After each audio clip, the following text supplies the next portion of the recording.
Ce soir, on vous parle du documentaire Algérie section armes spéciales de la réalisatrice Claire Billet et l'historien Christophe Lafaye.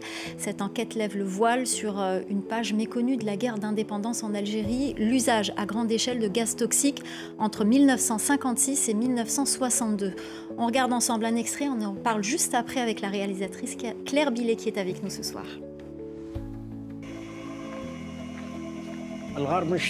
La grotte du Château était un refuge pour l'armée de libération. Elle a été découverte et l'armée française a envoyé toutes ses forces. Ils ont ramené les gaz toxiques par hélicoptère. Une fumée bien noire est entrée. Très noire. On l'a respirée et on a commencé à tousser. On avait de la bave verte au coin des lèvres et on est tombés les uns après les autres.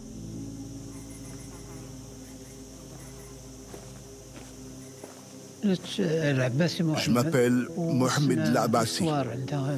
J'avais 12 ans ce jour-là. Quand ils ont tiré, c'était comme si du sable nous tombait dessus. Les gens ont commencé à tousser, à crier, à pleurer. On ne comprenait plus rien. On n'entendait plus rien, on ne voyait plus rien. Claire Billet, bonsoir. Bonsoir. Merci d'être avec nous. Vous avez réalisé ce documentaire, cette enquête. Les téléspectateurs fidèles de France 24 vous connaissent. Vous étiez notre correspondante en Afghanistan. Ouais. Qu'est-ce qui vous a mené vers cette histoire en Algérie? Et c'est un hasard. En fait, l'historien Christophe Lafaye avait travaillé dans des précédentes recherches en Afghanistan. Et je le connaissais pour ça, finalement. Et quand j'ai voulu travailler sur la mémoire de la guerre d'indépendance d'Algérie, je l'ai appelé. Et c'est là qu'il m'a révélé l'objet de son travail. Et j'ai trouvé fou que personne ne soit au courant, vraiment fou. Et c'était il y a 4 ans. Vous avez rencontré beaucoup de témoins, on voit d'ailleurs dans l'extrait qu'on a diffusé.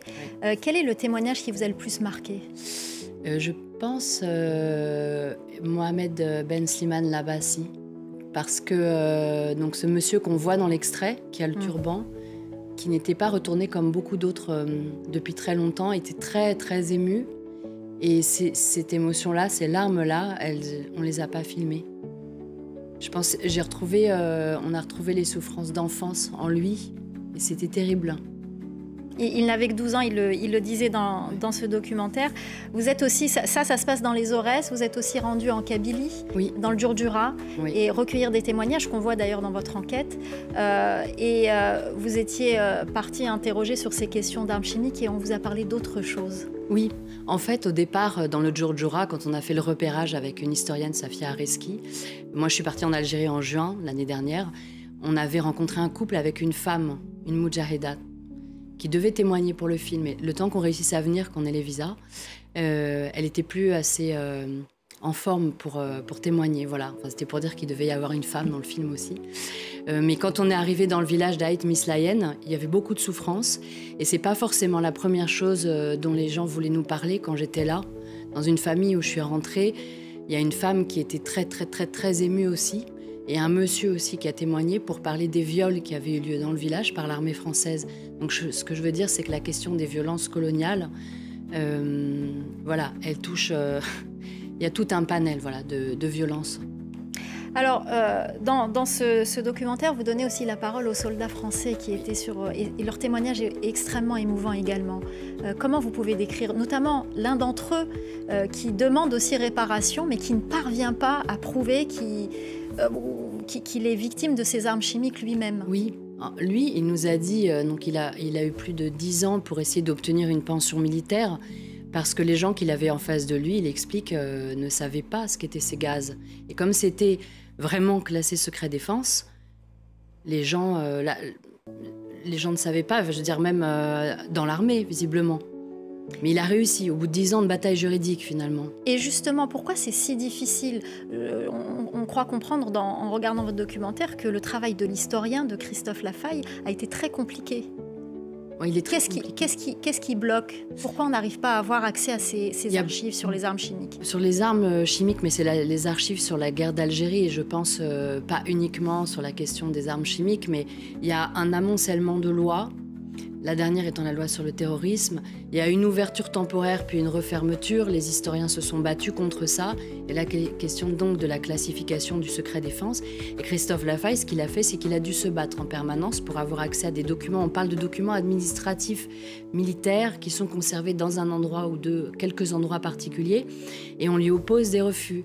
Donc il doit aller voir une commission particulière pour faire appel. Et là, on lui donne un autre document, et puis un autre, puis on referme, et ainsi de suite. Donc c'est un travail extrêmement laborieux. Et il en est qu'au début des recherches, c'est-à-dire que personne encore n'a vraiment pu travailler profondément et longtemps sur le sujet. C'est le début du travail qui est fait sur l'arme chimique pendant la guerre d'Algérie. Et on voit notamment dans des grottes, l'utilisation de ces armes dans des grottes. Je crois qu'il y a plus de 400 grottes qui ont été recensées pour le moment oui. pour l'utilisation de ces armes chimiques.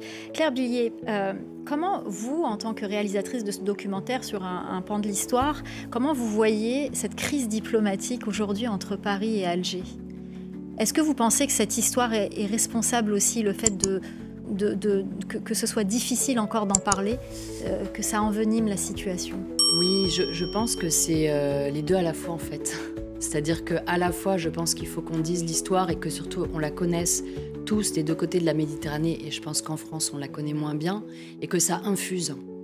Et tant qu'on n'aura pas ces informations sur ce qui s'est passé vraiment pendant la guerre, c'est-à-dire toutes ces violences coloniales, et depuis la période coloniale, en fait, il y aura toujours une sensibilité, il y aura toujours un non-dit, il y aura toujours des tabous. Donc il y a aussi la question des traumas.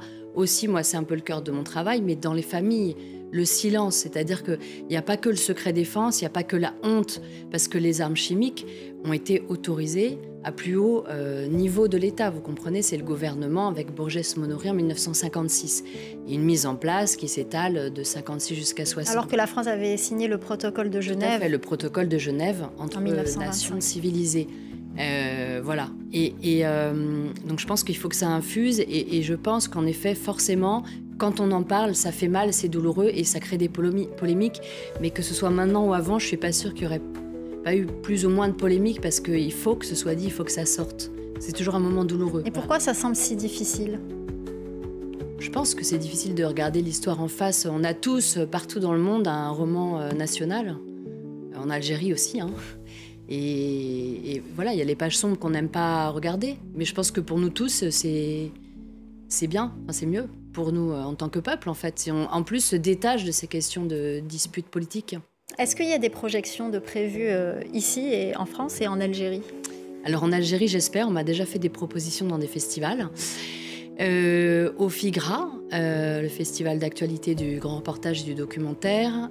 J'attends, donc il est visible en ligne sur la plateforme de France Télévisions. Et voilà. Alors, en attendant, on peut regarder sur la plateforme de France Télévisions. Merci beaucoup Claire Billier pour d'être venue nous parler de cette enquête que je recommande vivement. Merci beaucoup. Merci, c'est la Marielle. fin du... Merci.